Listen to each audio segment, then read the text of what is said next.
Amados, na comunhão da inspiração da palavra de Deus, Deus colocou uma parte em meu coração e desejo passar para os irmãos. Tudo do tempo da congregação. Um ponto de reflexão. Quem orava entre 1985 e 1995? Mudam-se os tempos, os governos e até a consciência coletiva.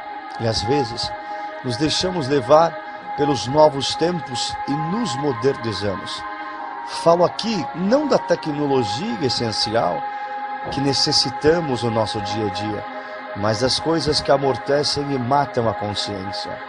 Mas uma coisa permanece, é a prova de tempo. É imutável, que são as lembranças que Deus colocou em nossos corações. Alguém orou na casa da irmã Exaltina, na freguesia do Ó, na época da Assembleia, quando se reuniam irmãos da Europa e oravam, homens e mulheres consagrados a Deus. Até altas horas da madrugada, alguém viu pessoalmente o Silas testemunhando, o Cabo Borges testemunhando, o Fernando de Bauru testemunhando, o Elmo cabeleireiro do Orlando, da região da freguesia do Ó, da Marinete que profetizava tocando violão, da casa do Washington e da Kelly, onde os irmãos iam orar depois dos cultos gloriosos na Vila Ré. Alguém mais antigo de caminho teve a oportunidade que eu não tive de congregar em Sarapuí dos Antunes quando o irmão Ezequiel ainda atendia os cultos. Alguém congregou com o Edson do Morro do Índio em Santo Amaro, ou teve a oportunidade de congregar com Fernando da Vila Remo quando aquele lugar era o céu aberto. Alguém conheceu o Valtinho, que era companheiro do Edson do Morro do Índio e foi caseiro do Jardim São Bernardo? Quem orou no funeral da sua mãe e Deus ressuscitou ela no meio do funeral? Alguém ouviu falar da irmã Maria Antônia de Votorantim, que tinha o esôfago fechado e não podia se alimentar ou tomar água e vivia pela fé? Alguém ouviu falar do irmão Francisco da Vila Remo, que Deus ressuscitou dentro do necrotério? A enfermeira desmaiou, um paralítico levantou da cadeira de rodas e saiu correndo, chamaram o médico e ele veio e falou: seu Francisco, o que está acontecendo? O senhor está morto. E o irmão respondeu: morto está você no seu pecado. Quem lembra do Getúlio de Araraquara? Tinha mais de 5 atestados de óbito. Em uma das vezes que tiraram a liberdade dele, o demônio pegou alguém dentro da igreja e ninguém conseguia expulsar. O irmão Getúlio estava sentado lá atrás e sentado mesmo falou: demônio! E o espírito parou de manifestar na mesma hora, sendo que ninguém conseguia segurá-lo. O irmão Getúlio, tomado de Deus, sem levantar, pular ou gritar, simplesmente falou: vá embora. O espírito saiu e os mesmos irmãos que haviam acabado de tirar a liberdade do irmão Getúlio devolveram a liberdade na mesma hora. Alguém orou com a irmã Iracema de Jundiaí, ou congregou com o irmão Gilberto do Belforrim, Perus, que lá de cima do púlpito conversava em línguas com os irmãos que estavam lá embaixo. Alguém conheceu Abner, negrão de Deus, que saiu de uma reunião de jovens de manhã no Espírito Santo e saindo da igreja de Deus mandou ele atravessar o morro e ir para a praia a pé. Ele chegou na praia, muito calor, cheio de banhista, parou a praia inteira para rir, porque ele foi indo para a água de terno e gravata e com a pasta na Bíblia debaixo do braço, entrou na água e falou: e agora, senhor? E uma voz disse para ele: entra na água e pula 3 ondas. Ele pulou 2 ondas e quando ele foi pular a terceira, perdeu o equilíbrio e caiu de cabeça dentro da água, saiu todo molhado, todo mundo rindo. Aí ele parou na frente de 3 mulheres, estavam sentados na esteira e falou: agora dá para vocês voltarem para a igreja? E uma delas respondeu: agora dá sim para voltarmos para a igreja, porque eu sou organista, ela é auxiliar e a outra é examinadora, estamos as 3 paradas. E eu falei para elas e combinamos que só voltaria para a igreja se Deus mandasse um crente de terno e gravata entrar dentro da praia, mergulhar e depois viesse falar conosco. Aí saiu o irmão andando e as 3 atrás enrolado em sua toalha. Fala a verdade, é o poder de Deus. Que saudade, não existe mais o lugar. Outro dia passei lá, tudo tinha mudado. O restaurante do irmão Cláudio da freguesia do Ó ficava na Galeria 7 de Abril, no centro de São Paulo. Era o nosso quartel-general. O Cabo Borges almoçava lá. O Hamilton da Pedreira, que hoje é cooperador de jovens do Gleba. O do Darcy do Salzeda, que já era cooperador. Os irmãos de Osasco, tantos amigos. O Tecão, quando vinha de Assis. O Devilso, diácono do Grande Aviana. O Luiz do Santa Terezinha em Pirituba já passou por lá. Era o nosso quartel-general. Esquecíamos que era um restaurante. As mesas vizinhas tinham que se conformar em ouvir as maravilhas. Quantos amigos fizemos, como era contagiante. Quantas viagens foram combinadas ali. Quantos cultos. O Silas, que morreu no acidente de avião, passava por lá. O Serginho, o Abner, tanto quanto amamos, mas nem sabemos ou lembramos o nome, mas eram cúmplices da mesma alegria e na mesma comunhão, sem contar também que a comida era boa, era de qualidade. E o Valtinho de Paraguaçu, da comum do Djalma, cooperador de jovens, era um moço que antes de Deus chamar, ele era travesti, se vestia como mulher, tomava hormônio feminino. Os pais dele eram crentes e um dia o Walter estava na avenida fazendo ponto, como se dizem. Ouviu uma voz dizendo, sai daqui, olhou para o lado e não viu ninguém. Ficou parado e a voz gritou, sai daqui. Ele saiu correndo, quase caindo porque estava com um sapato feminino de salto alto. Quando ele passou na frente de uma congregação, a voz falou, entra aí. Ele falou, eu não vou entrar. E a voz gritou, entra aí. Ele subiu as escadas e ficou parado diante do átrio. Veio uma porteira e falou, senta ali, filha, o lugar das mulheres ali. E ele gritou, eu não sou mulher. E ficou de pé até o final do culto. Quando chegou em casa, reuniu as roupas femininas, os cosméticos e as pinturas, e jogou tudo nos pés da sua mãe. E falou, a partir de hoje não preciso disso, porque você é um servo de Deus. A mãe virou e falou, como você diz que vai ser um servo de Deus com cabelo desse tamanho? Ele respondeu, mãe, Deus começou a obra pelos meus pés e vai terminar pelos meus cabelos. Se batizou quando tinha uma semana de batizado, bateu à noite na porta do quarto dos seus pais e disse, mãe, Deus mandou te avisar para arrumar sua casa, porque dentro de uma semana ele vai vir te recolher. O pai riu e falou, uma semana apenas de batizado e já virou falso profeta. E ele disse, o que Deus me mandou falar, eu falei. Uma semana depois veio o Senhor a recolher sua mãe. O Djalma do Paraguaçu amava ele e dava toda a liberdade. Um dia Deus deu a palavra para o Valtinho. No meio da palavra ele falou, para você saber que é Deus que está aqui, ele vai expulsar um espírito de dentro desta igreja. E na mesma hora uma mulher caiu endemoniada lá atrás. O Valtinho chamou o irmão Djalma. O irmão Djalma subiu no púlpito. O Valtinho foi lá atrás, pôs a mão na cabeça da mulher, expulsou o espírito. E depois voltou o Djalma descendo do púlpito e ele subiu e continuou exortando a mesma palavra, da mesma virtude. Que saudade, meu Deus.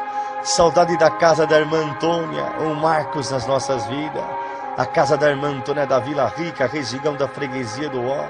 Alguém sabe como aquela casa se tornou uma casa de oração? O casal, irmã Antônia, irmão Benedito estavam firmes, porém os filhos batizados haviam parado, os que não eram batizados não queriam saber de nada. E o casal orando, chorando, buscando sozinhos, e um dia estava buscando a Deus junto com o irmão Francisco, o irmão Chicão do Limão. O irmão Chicão foi no meio da sala e chamou o casal. Eles vieram, ao pegar suas mãos, disse, vocês esperam a obra de Deus dentro da vossa casa, mas para Deus operar essa obra, Ele precisa quebrar os ossos. Ele pergunta, vocês estão preparados para eu entrar na casa de vocês e quebrar os ossos do casal? O casal pulou e falou, amém, Senhor, quebra mesmo, faz a sua obra, aleluia. Mas eles não sabiam que o detalhe, que o casal estava na firme e na graça, achou que seriam às vezes a rebeldia da mocidade, mas aconteceu ao contrário. O irmão Benedito vinha calmamente dirigindo o seu fusquinha na via rápida e teve um derrame no volante, perdeu o controle do carro, bateu o fusca em uma pedra, entrou em coma na hora com fratura e traumatismo craniano. A irmã Antônia quebrou as 2 clavículas, quebrou 6 costelas e 2 costelas perfuraram seus pulmões, ficou os 2 na UTI. O irmão Dito ficou 3 meses em coma. Os médicos disseram que nenhum dos 2 iria viver. Interessante os caminhos de Deus. Deus havia falado na boca do irmão Chicão que ia fazer a obra com a casa, teria que quebrar os ossos, e quebrou mesmo. E sabe o que aconteceu? Os filhos que estavam parados voltou a congregar e viraram crentes do dia para a noite, e os que não eram batizados correram para o batismo das águas. Enfim, no modo de Deus sempre dá certo. Aí parecia que fazia vista grossa, quem não percebia que toda noite tinha até 3, 4 orações na casa da irmã Antônia. Vimos o Dito sair do hospital, voltar a tocar seu instrumento, e o terrível ver a mulher toda quebrada, quando tomada de Deus, manifestar o poder da linguagem e da visão que faz com que o rei do inferno fique calado, escondido atrás do seu trono. É lógico que nisso Deus é glorificado, porque sendo nós pó, fracos, arrebentados, ai de nós, se não houvesse o mesmo poder no sangue do justo, para nos justificar e salvar todos os dias. Somos nada, é apenas isso, nada. Mas nada disso reside a glória de Deus, porque o inimigo ousou a desafiá-lo, e Deus não se permitiu colocar a mão nele, autorizou que um anjo lançasse de lá de cima, aqui na terra. Ele mostrou para o adversário porque não aceitou um combate direto com ele. Ora, já está provado mais que a B, que o homem não é nada, e se mesmo não sendo nada, Deus nos deu a graça de pisar na cabeça da serpente. Então, através de nós, Deus está mostrando para o demônio que ele é menos que nada.